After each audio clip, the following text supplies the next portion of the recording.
Hi, I'm Alfred from Forcite, and today we'll be showing you how to set up your helmet and get out on the road. So I have a few things in front of me today. I have the Forcite Mark 1 helmet, I have our phone and our app, and our little handlebar controller here. So first off, we'll run through the controls on the Mark 1 helmet. So just underneath the helmet is a really important button. It's the on and off button, which is just at the bottom of the chin. So if I press that once and it goes green, turns the helmet on straight away. So that's all you need to do to turn the actual helmet on itself. To turn it off, you do the exact same thing but in reverse. So you press it once, it goes red, and then the helmet is off. On the bottom of the helmet here, there's a little rubber grommet just at the top.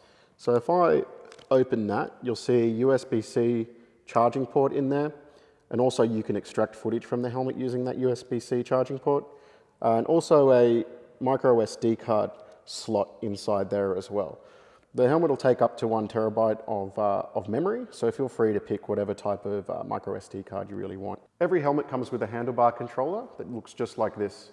It has a few buttons on the front here which you can press for different functionality, which I'll go into later. And on the side here is a USB-C charging port just there. On the back, you have your screw mount, which will go onto 2 different mounts on the bike, which a little bit later I'll show you how to do. Once you've downloaded the Forcite app, it'll walk you through the wizard on how to connect the Bluetooth and set it all up. But a quick recap on that. When you're putting the helmet into Bluetooth pairing mode, you press the button on the back of the chin guard for 6 seconds. It goes blue, starts flashing. It's now detectable inside the app. Likewise on the handlebar controller, you press the center button to turn it on. You'll see some green flashes. And then you hold the center button down for 6 seconds to put it into Bluetooth pairing mode. Just like that. Now, once you've done that the first time and you've set that up through our wizard and you've paired your helmet up to your account, every time you go into the Forcite app or you turn on your phone, the helmet itself will automatically connect up to the phone. You have to open up the app to connect up the handlebar controller.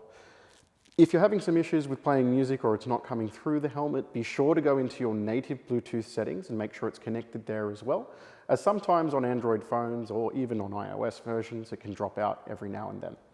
So now I'm going to show you how to connect up your helmet to your phone and the handlebar controller to your phone. So we've already downloaded the Forcite app and I have it on an Android phone right here. Make sure you have the latest version of Android and the latest version of iOS for the best performance of your product. So first things first, we want to turn the helmet Bluetooth on.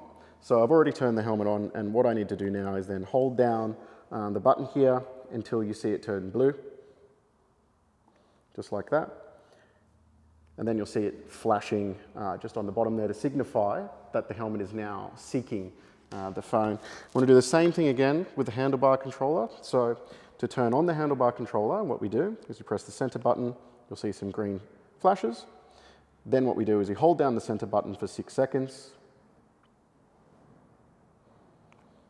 And it goes into pairing mode, as you can see right there, little flashes. Next step, what we want to do is we want to launch the Forcite app. The first time you ever install the app, you'll go through the pairing wizard, so a lot of this is redundant, but we'll show you how to troubleshoot it and do this properly, just in case it disconnects at any point. So the first thing you want to do is go into the Connect Device page under the Settings page. And you'll see a picture of the helmet, a picture of the controller. First thing you want to do is link the helmet up. It'll open up your native Bluetooth settings. You want to select the Forcite helmet. Accept the pairing from the phone. And now it's connected. You'll see also here the Forcite handlebar controller is being detected by the phone. At this point, you may as well connect it up here as well. Now that they're both connected, we want to go back to the app.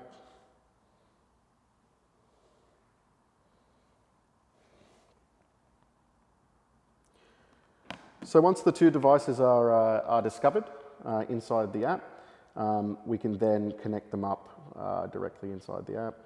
So once you've connected up your helmet and you've linked it successfully within the app, when you open up the app again or go anywhere near your phone with the helmet on, it'll automatically connect up your headset for music, phone calls, and functionality of the Forcite helmet itself. There's a couple of really important parts you need to know about inside the settings page of the Forcite app. So once you're there, you'll see three little icons. One is for alerts, sound, and radar. What a radar is the light array, which sits below your periphery vision. Sound is from the speakers, and alerts are all the things that you would get out on the road to make sure that you're safe. So if you want to toggle these things on and off, it's quite simple. All you have to do is just click them, and you can tailor it to what sort of experience you want. There's a bunch of other settings inside the app that allow you to toggle your experience the way you like it. So what you want to do is press the helmet settings, and you'll see a whole bunch of them. One that I'm going to go into is called Map Preferences. So these are all the different types of alerts that you'll get inside the app. You've got police, closures, accidents, camera, traffic, and hazards. And we're planning on adding a whole bunch more of these in the future. So each one of these has three different settings. So the first one is off, which means no alert will come through. 100 meters means 100 meters away from your location. And 500 meters means quite far away from your location. So if you're on a highway, you want to set 500 meters for alerting. My own personal preferences, I like to have speed cameras and police on, and I turn the rest off, and I have the experience that I want, but everyone is different. Inside the settings page, you'll also find the video preferences. So at the front of each Forcite helmet, there's a camera, and you can set the frame rate, auto record, or de-warp inside the app. So if you go into video preferences, you'll see a couple of toggles for on and off. Right now, in the first release of the app, we have 3 settings, but have the plan to have a whole bunch more of these in the next couple of months. But for now, there's video frames per second. I've set it on 60 for maximum clarity at speed. Mass delete, so the way that that works is it has to be on inside the app, and make sure that you know the regulations when you put this on. And you hold down the camera button for 6 seconds and it wipes all the footage off the SD card. Underneath that is also our watermark on the app. If you want to sing our brand out there, we do really appreciate it. So I always have that one off. And they're pretty much the settings for the helmet inside the settings page. Now that you have everything connected up to your phone, I'll show you how everything works and some functionality inside your helmet. So if you have a look here, you have your location and your map, your helmet statuses just down there. The green indicates the battery life of the helmet. Behind there is the memory inside the helmet there, so we can see that this SD card has 79% battery. If I want to put in a destination, all I got to do is press where to. Then I enter a destination. Let's just go Mossman for now. Then the Forcite app will tell you how far away that destination is and what time you're expected to arrive. You press start, and now what will happen is all the alerts, the navigation and all the signals will show up inside the helmet. As you can see, that just happened there. The helmet's having a little bit of a conversation with me about my location and direction. On the handlebar controller, just here, you'll see a little map icon just in the corner. So what that does is if I press that once, what it does is it repeats the last navigation again to me, and it comes up on the LED array inside the helmet. So if I want to cancel my navigation, what I do is I hold down that button just for a few seconds until it flashes yellow, and bang, we've exited the navigation inside the mobile app. So there's some really handy functionality there for navigating around on your motorcycle with your Forcite helmet. Now for the next bit. So once you've got everything connected, just as we spoke about before, there's some other functionality which is all accessible from the handlebar controller or tank mounted controller, whichever place you'd like to put it. So just in the bottom here, there's a little camera icon. If I press this camera icon once like so, you'll see a red indication on the LED array inside the helmet. Now the helmet is video recording as you ride around. On the sides of the helmet here, just under these light sensors, the helmet will pulse red ever so slightly every about 10 seconds or so to indicate that the helmet is still recording. To turn the camera off, we press that button again, just like that. and the helmet has now saved the video onto the SD card, which is inside. So once you've got everything connected up inside your Forcite app, you'll see two little green indicators on the app just here, signifying the battery life in the helmet. You can click into these icons and see memory level as well. So I'm going to show you some functionality from the handlebar controller. Most functionality can actually happen from the handlebar controller. So what we have on here is a little map icon. If I press this button, it repeats the last navigation again to me. If I hold down this button, what it does is it cancels my navigation off the helmet. This button over here is the phone button. So just by pressing this one time, I'll be able to take a phone call. To end a phone call, I press the center button. If I hold down the phone button, just like this for a couple of seconds, 1, 2, 3, Google Assistant will come up on my phone, just like you can see there. You can then talk to the app, call particular people as you see fit. Last but not least, the center of the handlebar controller controls your music. Press it once to turn your music on, double press to skip, press it once again to pause, triple press this button to go back a track. Volume controls for the helmet are just on the side here on the handlebar controller, and that's all you really need to know to take phone calls and listen to music.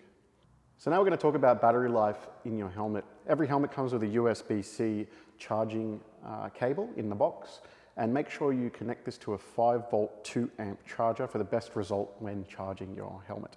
So first of all, what you want to do is underneath the helmet, there's that little grommet we spoke about earlier. You want to open that up and very simply plug in the power just like that. Right now it's signifying green, so it means that the helmet is fully charged. If it was not fully charged, it'll signify a red color. Once it is fully charged, it'll go back to green. It takes about 2 hours to charge the helmet for a maximum run time, about 4.5 to 5 hours, depending on what type of functionality that you're using. One last thing, I'll show you how to charge the handlebar controller. There's a little USB-C port on the side. These handlebar controllers can last up to a week on one single charge. You just plug it in like so, and you'll see a signification of how much battery it has by the flashing lights on there. Right now it's yellow, it means it's under 75% of charge. So now I'm going to run you through some tools and accessories that are inside the Forcite box. So you'll find this little handlebar mount. If you've purchased one or bought a pack, you'll find this tank mount, which is like that. You'll find these little grommets for different size handlebars, some screws for that handlebar controller mount, and the screw for the back of the handlebar controller. This is the tool that you'll need for everything. It's always included with every Forcite helmet. The front is a little Torx drive, and that's able to be used to take off the front shield if it gets damaged in any way.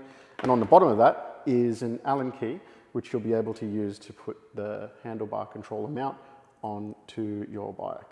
So now that you know everything that's happening inside this box and all the parts, we're going to walk over to this MT09 behind me, and I'll show you how to install your handlebar mount.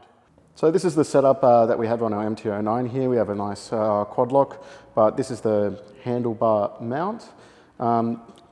Inside the box, you actually get a couple of different spaces depending on how thick your bars are. I've gone with the thinner one for the MT09. I've installed it on here as well.